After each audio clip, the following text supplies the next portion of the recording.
1995 Buick Roadmaster Estate Wagon with around 96,000 miles.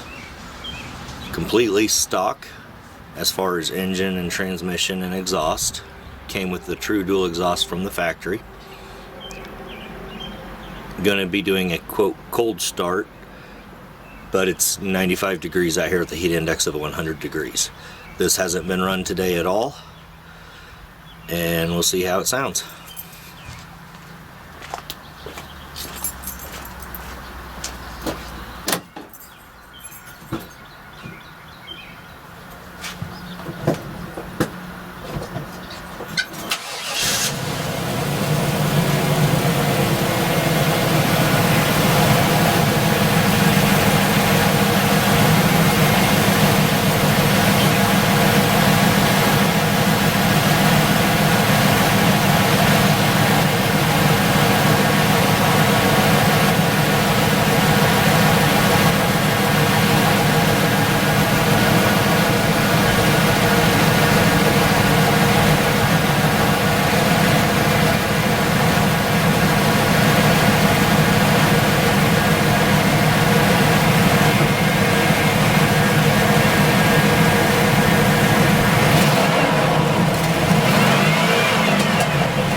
Gives you an idea.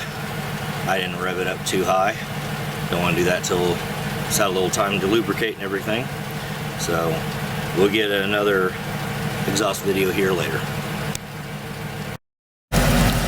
Gonna do some revs now with warm engine. And when I say warm, I mean it's been running for about 30 or 45 minutes, driven several miles.